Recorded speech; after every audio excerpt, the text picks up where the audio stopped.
Hey everybody, this is Sister Johnny. And I'm Kiana. And we are Hella Speaking Up. How y'all doing out there? We back. I know people been hitting us up like, what's up with the show?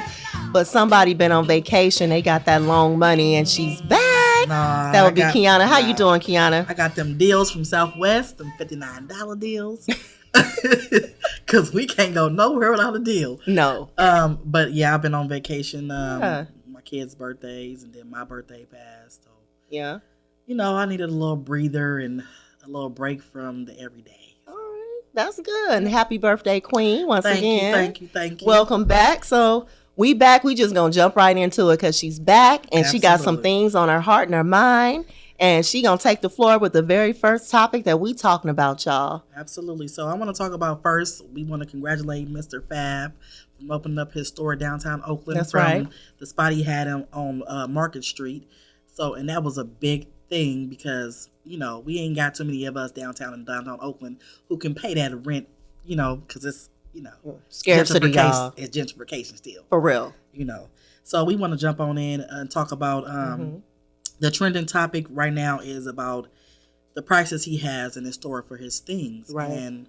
And he had touched on Black folks or people in the community buying things like Louis and Gucci and stuff like that and not complaining about the prices but complaining about the prices he has for his sweatsuits. And I think they're $250 right now.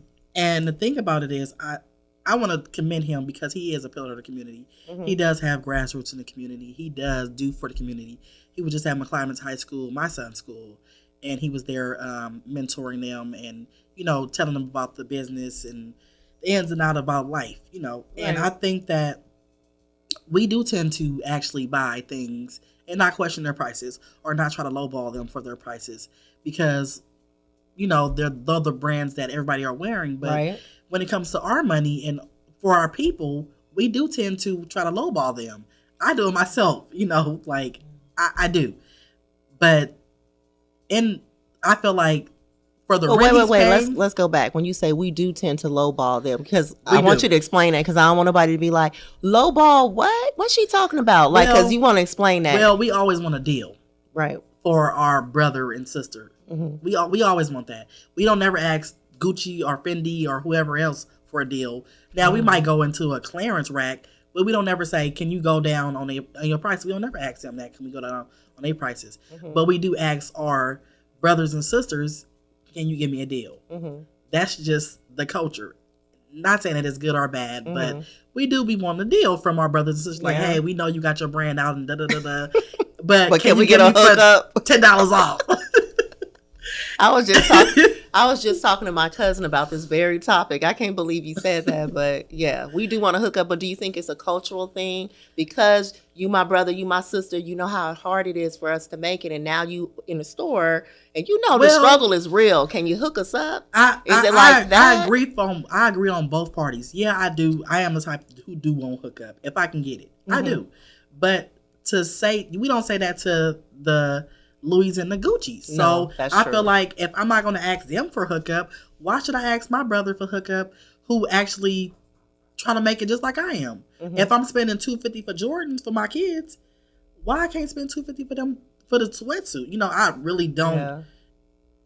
It's just sad. I guess I feel like if you don't want to buy that $250 sweatsuit, there are other things in his store that you can afford to buy. Like, don't lowball him for his sweatsuits because that's the market that he set it in. That's the price he set it in. And if he happen to have a sale, go when they have a sale. I get that. But he just now having a grand opening. And to ask that man to go down on his prices when the rent over there downtown Oakland is sky high, like, that's just ridiculous. I feel both parties. I mean, yeah, I do want hookup as a Black person. I mean, we all want hookup. I ain't about to sit here and lie. But to say he has risen his price because of the rent that he's paying or whatever the case is, that's his market. He knows his market. He knows his own market. And if you can't pay that price for this sweatsuit, then don't buy it. But if you can pay that, like $20, $25 for a t-shirt or whatever else he has in his shop, then go ahead and patronize him that way. You don't have to necessarily buy that sweat. If you want the sweatsuit that bad, you're going to cash out for it. True. Bottom line. If you can't afford it, then you can't buy it. It's Right. something else in the store you can buy. Then go ahead and support that man another way. Okay. Now, I haven't been in a store, so I don't know. So I'm asking. So outside of the sweatsuit, he has other things in the store, but what are the Yes. prices like? Well, I went to his store on Market Street. His prices are really reasonable for his t-shirts. Okay. They're I mean, for what you pay for a t-shirt, because my son has a clothing line. Mm-hmm. So an actual t-shirt, one t-shirt is about $15 to $20. Mm-hmm. To resell it for like $30 $35 is not bad. You're not even making that much money off the t-shirt you bought originally. Okay. So to ask somebody to come down off a price for a $30 t-shirt, I mean, that's kind of reasonable. Right. Because it takes time to make the t-shirt. It takes time and money to make the t-shirt. So it's like, it's not really unreasonable for a t-shirt. It's like between no more than $45 for a t-shirt. Okay. No more than. That's kind of reasonable for me. Okay. So there you go, y'all. So even though what I'm hearing you say is that the prices for the sweatsuits may be high in some people's eyes, that price point is high, especially in the Bay Area, because, you know, we grind and it's expensive to live here and people are getting higher wages, but it's going out in bills. So people out here are grinding it out and you may feel like that's high, but what you're saying is you can still patronize the store and buy other things. Like, we want to support the brother because he has a store and he opened a store in Oakland. Yes. And, you know, a lot of people don't even go in the store no more. They just shop strictly online. So for him to even open a store, not just an online store, I mean, we gotta support him. I mean, that says a lot. I mean, he came a long way just like we all did. But it's like, to sit there and just go back and forth about a man who's just trying to make it just like we trying to make it. I mean, that's just, it's something else we can do better with our time than sweat this man over his sweatsuits. Right. Which leads me into my little question, because Kiana got the floor today, y'all. My little question is, have we become, and those of you that are listening or watching, we want you to chime in as well. You know, send us some comments and let us know what your thoughts are. But Kiana, have we become a attention-seeking society to the point where if somebody's doing something positive, nobody really cares? And the reason why I say that, I was telling you earlier, Will Smith has a video he did. It's on his Instagram. You know, he going buck wild with the Instagram now. But he had posted something, and I'm just going to paraphrase. He basically was saying that he woke up one morning, and the first thing that he was doing was trying to go to the news. And then he caught himself, and he was like, wait a minute, I'm just trying to go to the news because I'm trying to seek out attention. Not attention, but seek out drama. What's that about? Like, I want to hear drama. Why do I want to hear drama? And he stopped himself from doing that. And then what I was telling you is I was having a conversation with a business professional, and I was telling them about our show and how it's like, hey, we just started now. We don't have a whole lot of, you know, followers right now, but we're building because we just started. And he told me, he said, if you want to build your platforms quick, then get your camera, go out and start recording people doing crazy things and post it. And that made me mad. Because what he basically was telling me is that nobody is going to support if we're not doing some crazy stuff or we're not throwing people under the bus. And I don't subscribe to that. Yeah. That's not what we're all about. I mean, is that what society has come to? I think we are, because we like you said before, we are a society with the millennials. Everybody's attention seeking at this point. Like, good or bad, they don't really care as long as you get the likes and the subscribers that you want to get doing negative stuff. We're not that type of people. We don't want to compromise ourselves. Right. I don't want to compromise myself by showing this and that or putting people under the bus because I want likes and subscribers. That's just not okay. Right. We are a platform that try to do positive things and put Oakland and the Bay Area in positive light, and we refuse to compromise ourselves doing stupid stuff like that. Right. Like, if we don't got the subscribers and likes right now, we okay with that. I'm okay with that. Right. We're not about to compromise ourselves just to go out there and do boo-boo the fools type stuff. No.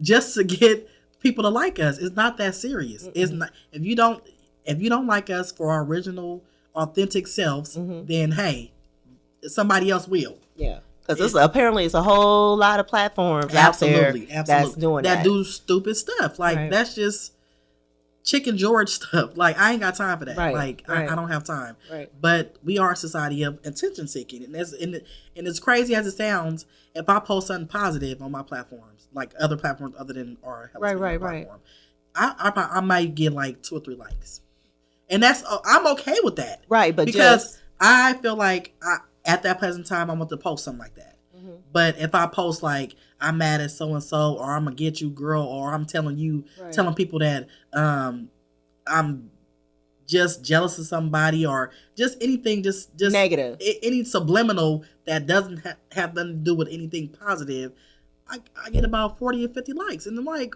why? Wow. Like, that was just stupid. That was, for me, it was a test. But for everybody else, it was like, oh, girl, what's going on in her life? You know, like, oh, what's going on? And who you funking with? Or it's just crazy. Mm-hmm. It's just crazy. Mm-hmm. Or I have people on society that show parts of their body and they're in relationships. Like, I'm not that type of person that about to show my body like that. I'm married. So for me to show my body, that's just out the norm for me. Okay. But everybody else that does, girl, I mean, it's like they blow unbelievable. They blow up quick. Blow up. Okay. And I'm like, what about homegirl who just fully covered, who just has a beautiful face, but she has like 2 or 3 likes? Mm-hmm. Why is that the norm for society? I don't know. It's just we're a society who like drama and like gossip. Well, can we come back from that? Is there a way to come back to real humanity, like treating people with the human decency that we deserve? Because I feel like what you're saying is absolutely true, but it's like if somebody is doing something like Fab, okay, his sweatsuits are high, okay, but what about everything else in the store that he's selling? The fact that he opened a store, the fact that he didn't open the store in another community. Exactly. He opened the store in Oakland, in a town that is being gentrified as we speak. And he's like showing us, hey, I can take my money and go somewhere else and open a store. I can even do an online store. Yes. But because I love the Bay so much, I'm opening up my store right in the town. Absolutely. And Marshawn Lynch, he opened up a store right in the town. So it's like, why can't we uplift them and be positive? And don't get me wrong, it's things about everyone that we can seek out something negative. Absolutely. But it's harder to seek out something positive. So my question, Kiana, how do we come back from that? I think, do we need to do a positive challenge or something? I mean, I don't know. What do we need to do? I think that it does not matter how positive some people are and how negative some people are. Mm-hmm. It's just people on their different levels of life. It is what it is. We can't all be on one accord. It'll be euphoria to think we could. Mm-hmm. I wish it could be utopia, but it's not. It's definitely not.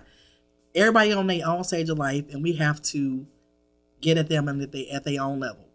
So it's like we want everybody to be on the same accord, to be all this positivity and flourish in that way, but to think that we could be on one accord in a positive manner and not seek out the everyday gossip and drama, that's gonna be hard. Like that's not even just with Black folks. That's just with everybody across the board. Every culture, we always gonna have that type of unbalance. Yeah. It is what it is. I mean, I'm like, I wish that I don't look for negativity sometimes or hit up people when they post certain stuff like, girl, who you funking with? Girl, what's going on? Girl, who done said what to my cousin? Girl, I'm gonna holler at you on Facebook. It is what it is. We do stuff like that. Like, it doesn't make it wrong or right, but some of the gossip and some of the negativity or some of the drama, no, it's not in the best light, but we have it. It's just life. Okay. It's just life. But is it just life or is it just I'm not going to say the culture, but is it just society? Like, that's just how it is in America. That's just the normal society in because America. That's terrible. It is. Okay. It is. All right. So I just I'm sorry not to cut you off. It's not just in America. Because I do follow a lot of people from Africa on Instagram. Yeah. And the norm is for over there too, like, it's just for popularity. So that, again, attention seeking. Yeah. I want you to see me. Yes. And this is what I'm going to do for you to do that. Yes. And once a whole lot of people put their attention and spotlight on me, now let me tell you about something I'm doing. Exactly. Let me tell you about my service. Let me tell you about my product. Exactly. That's not okay. Yeah, it's not. It's not. That's not okay. So I'm leaving away from this conversation. I don't want us to just go into the next thing. Yeah. But I'm just thinking, what can we do, or what can we put out there that maybe somebody at home that's listening can do? Because maybe you one of them people that seeks out drama, or maybe you're one of them people that didn't realize that you actually, you look for it. You didn't realize it but till now. So it's like, okay, now what do we do now that we're talking about it? How do we begin to take charge of our own lives and begin to change that pattern or behavior? Well, sometimes it takes us for just to remove ourselves from social media for a minute, a day or two, a couple of hours, whatever suits you best. But I mean, it's hard because it's addictive. It is addictive. It's hard to break an addiction. Mm-hmm. I'm not one for giving advice because I can't really do the things I say to somebody else. So it's like, it's hard to break an addiction when, I mean, that's just the way, that's been your way of life for a long time. Like, it's hard to not look for negative things on social media. It's hard to not, or even to look past it. It's hard not to just click on that to see what they got to say or read other people's comments under there. You know, it's so hard. But if you take for me, sometimes I take a break. Even if it's not a day or two, I take like maybe an hour or two, or just not touch my phone for a minute, put it down for a minute, or just not even answer calls or whatever. Just do what you have to do for your own self-preservation. Because, I mean, it is, at the end of the day, it's just everywhere. It's just not just on social media. It's just like everyday life. In the movies and the TV. Outside your house. It's everywhere. So you can't avoid it. You can't, but with the phone, with social media, absolutely. I like what you said. We all have issues. It's like, okay, if we see, okay, this is an issue. I didn't realize I actually do be looking at some drama, and I only really want to watch something if it's funny or it's throwing somebody else under the bus, even though I'm not. But just to hear about it, it's like, what? Did you hear about this? So it's like, okay, what you said was maybe what you could do is take a break from it. Maybe 1 or 2 hours. Start off slow. Absolutely. Because if you try to just cold turkey, you gonna be going hard. After you crash, you might be catching all the platforms. Up on all the platforms. So yeah, I got you. Okay, so just take a day to just take an hour or two to take a break from it. Absolutely. You know, or 1 to 4 hours, whatever works for you. Or when you go to bed, turn your phone off. And when you get up early in the morning, don't go for your phone. Because I've been guilty of that. When I get up in the morning, you know, most of the time I try to just say, Lord, I thank you for waking me up and I'm still alive and, you know, all that. But sometimes I just go straight to my phone. And it's like I had to catch myself. Like, why am I going to my phone trying to see if I missed a message or something? What is that about? So I had to train myself. I turn my phone off once I'm up and moving about. Then I go to my phone. So, yeah, you just got to do baby steps. But we do talk about current events. We talk about things that are trending. But we give our own spin on what it's all about. Absolutely. So with that being said, we're going to go into a segment. That's called That's Hella Stupid. And Kiana got the floor. Go ahead, Kiana. So I want to speak on Trump. He's been, I mean, when has he not been going in on social media or just in life, period, about crazy stuff? Like, just crazy. Not, just for one, I want to talk about him just going in on Californians. Now, be that it may, we are California natives. It is what it is. But be that it may, I don't care for Libby Chav. But she did the bird call on calling out to the Mexicans. Excuse me, I'm sorry. I don't want to say Mexicans. That's not even politically correct. Hispanics or my Latino brothers and sisters, and let them know that ICE was coming through. And I feel like that was something that I've never seen no political person do. But when she did it, I felt like she helped them. You know what I'm saying? Like, yeah, let's move somewhere else because they coming through for us. And it doesn't mean that we're criminals, but they coming through for all the Latinos who are registered people of the United States. And it's so sad because most of them are not criminals. So they feel like they've all feel like they've been attacked.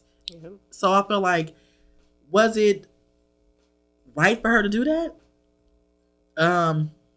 It may not be to somebody else's political views, but I feel like for our community of the Bay Area and how we are and how we've been a sanctified community, I feel like that was the right call for her to make because she's of Oakland and she wants to help out us any way she can, and she helped out a lot of folks. Now I feel like, yeah, most of the people that did get arrested or whatever, they may work criminals that they have been looking for, but some of the people are everyday people that work, they go to school and just trying to survive and come to this country to thrive, and getting harassed by ICE because they are not U.S. citizens. That's just not okay for me. And it's like, it's not just Hispanics that are criminals of their culture. We have cultures all everywhere in the world. And it's like, to even just narrow on just one culture, to me, is just ridiculous. It's just ridiculous. I feel like he has other things to worry about, like Kim Jong-un bombing us over here in America, than to actually just centralize one culture and just mess with them. Just like, I've never seen nothing like this before in my life.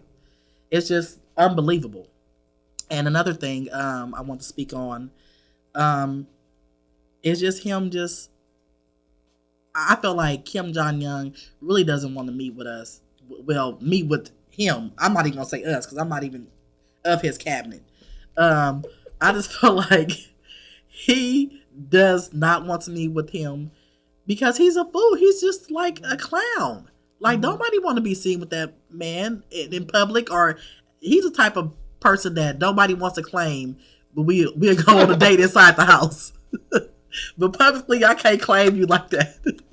I don't want to be seen with you. Not like that. We can date, but not publicly. He that type of person. Nobody want to date. Nobody want to claim. We just go, you going to be my side boo. Trump is the side boo.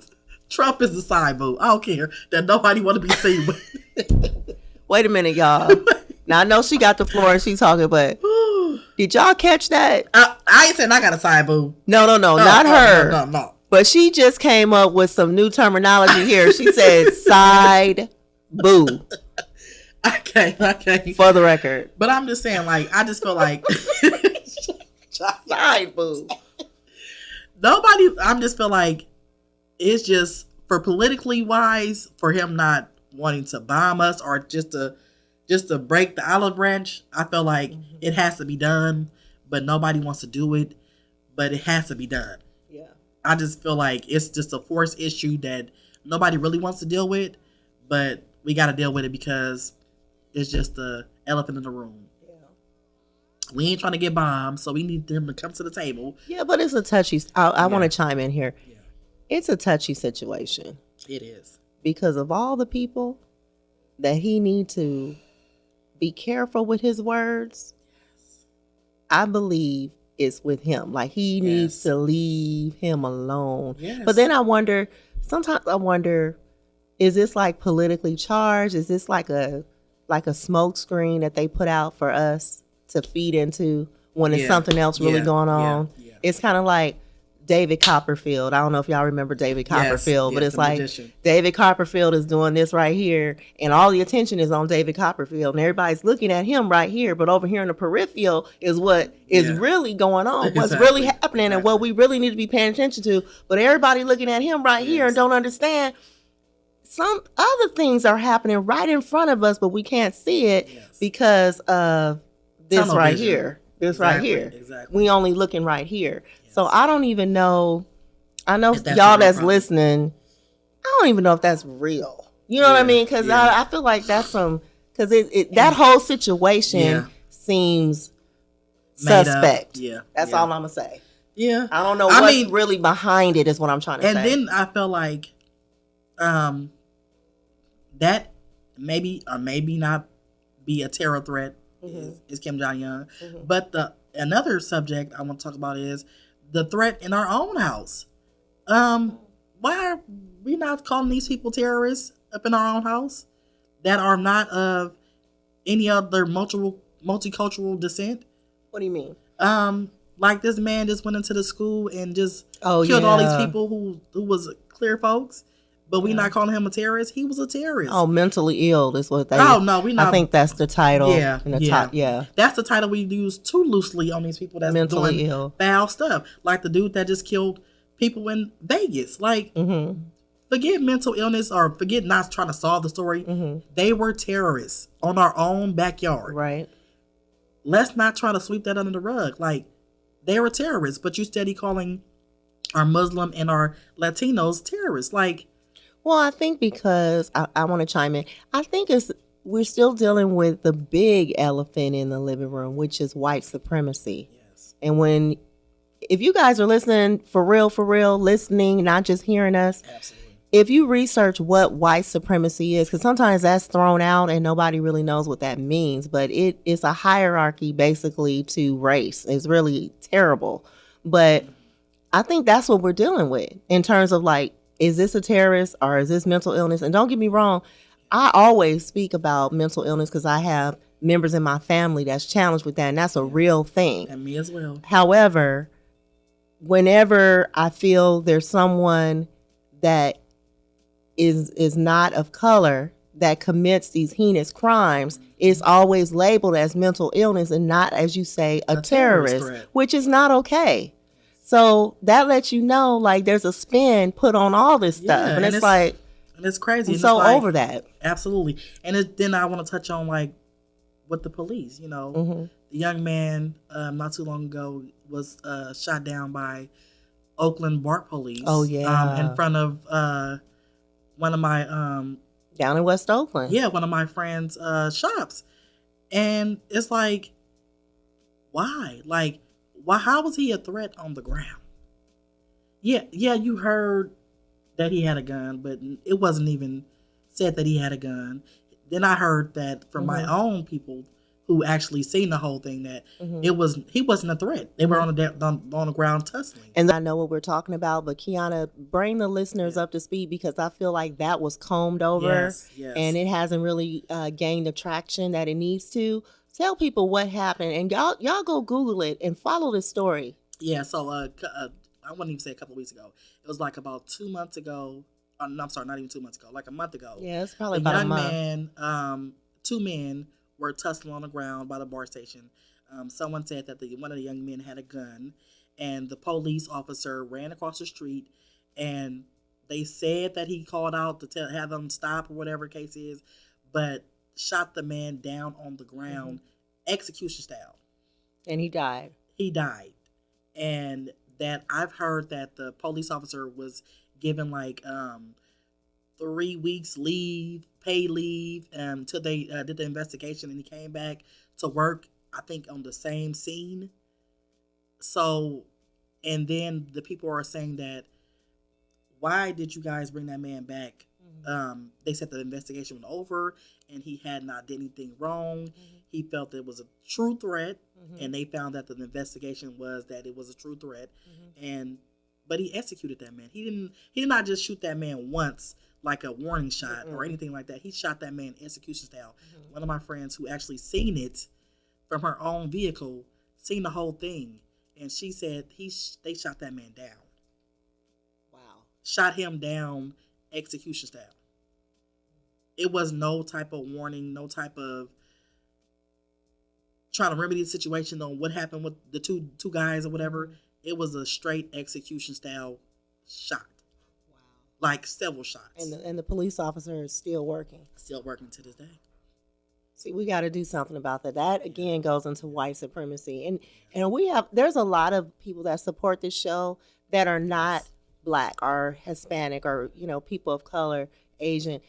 They are white people, and they have really supported us, and they're not with all that white supremacy stuff. For real, they're not. But those, I know people are listening, but those people that I'm talking about, that we're talking about, these people that are advocates of white supremacy, a lot of them, not all of them, because we need our cops. When people be acting a fool, we got to call somebody to help us. So we need our police officers, but a lot of them are in a uniform. Absolutely. Unfortunately, and when they approach black people or people of color, they don't have no understanding. None. Because we know, because there's countless times where there's someone that is white and they're killing a massive amount of people. If they don't kill their own self, they tend to always take them down alive. Yes. And they've killed multiple people. But then you have these black people or Hispanic people, even my Asian brothers and sisters, because they've been coming hard at them too. That's out there. And they don't have no understanding. They just start shooting, and then they ask questions after the fact when a life is gone. And so the question is, what's really going on underneath the uniform? What's really going on in their heart? White supremacy. And it's sad. And we know in Oakland, historically, with the Black Panther movement, if you go all the way back, it's been so. If you do your research, y'all know y'all listening. Don't listen to us. Go do get on Google and research what historically has happened in this nation and in Oakland. Absolutely. Police were brutal.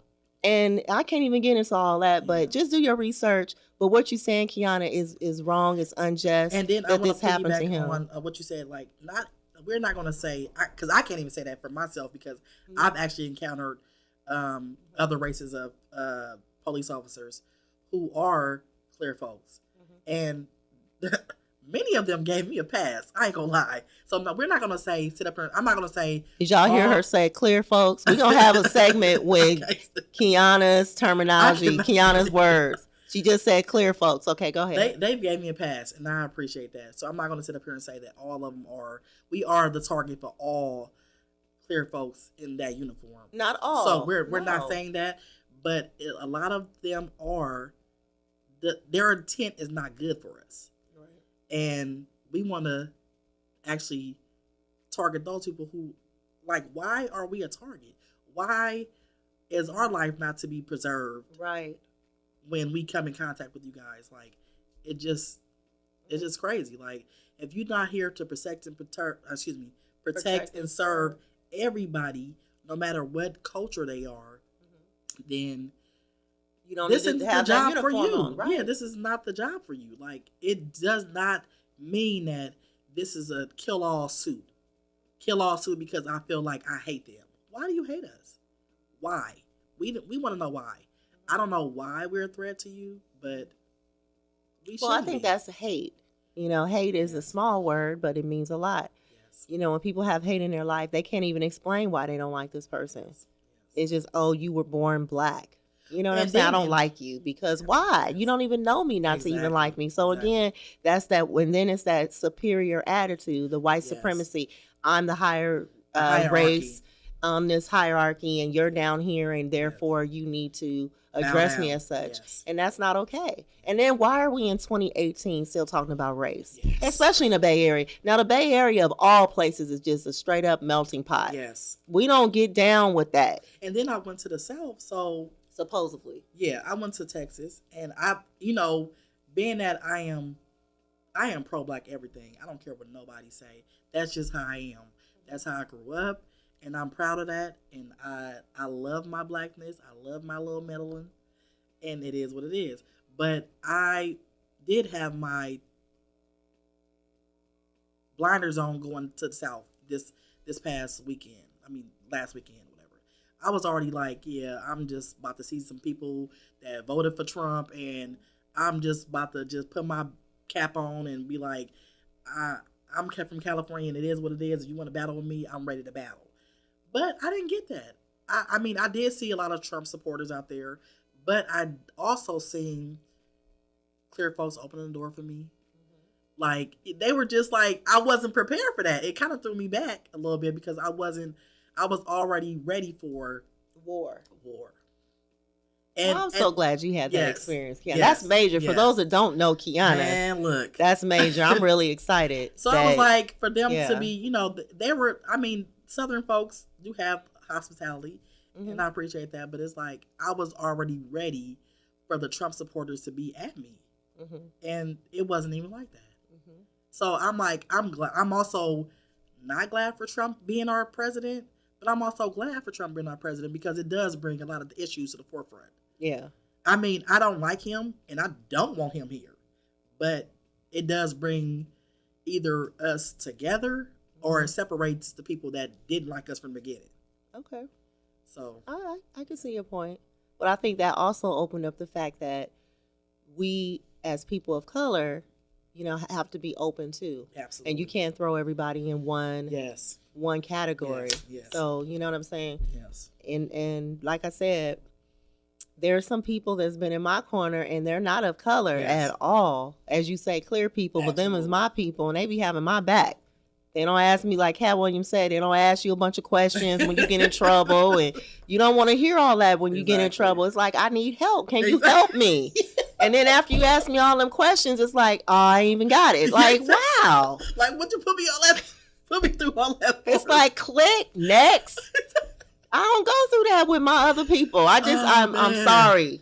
Kiana, I don't. You ain't never lied, though. You ain't never They help lied. me out. They got my back. It don't be nothing they want back in return. I'm just saying. Oh, God. We got to do better, people. We do.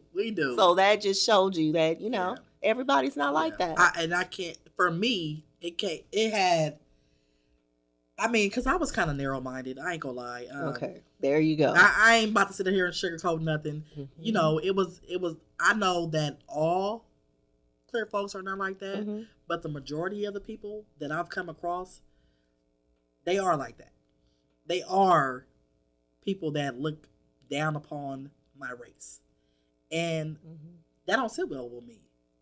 So to come in contact with people who don't actually have that mentality, it kind of, it makes my heart feel warm, you know, fuzzy inside and stuff. I mean, because it's not too many people that you've come love across this melting pot that we're in, because we, regardless if we don't want to be here together, we all here together. It is what it is. That's what I always say. We in this planet. Why can't we all just get along? Come on, let it go. I'm just saying. It is what it is. But I always use this analogy. We live in the planet Earth. Yes. And of the planet Earth, we live in what we call the atmospheric realm. Yes. That's where we can breathe and live and thrive. We go up too far, the oxygen is thin, we can't live. We go down too far in the earth or the core of the earth, it's too hot. We're going to die because it's too hot. We live in the atmospheric realm of the planet Earth. And it's like we don't even like each other. Yeah. Like, that don't even make no sense. Else to go. Where we going to go, people? We can't. And if you don't like our color, we can't go to another planet. Exactly. We here. Like, what can we do? What do you want us to do to change it? It ain't nothing we could do. Exactly. So can we just let it go? On that note, we kind of went over, but I think this is a discussion we can table, because once you start talking about race, it's going to go on and on and on and on and on. Absolutely. But I just hate the fact that we're in 2018 still talking about race and still having police officers shooting people while they laying down on the ground. Yeah.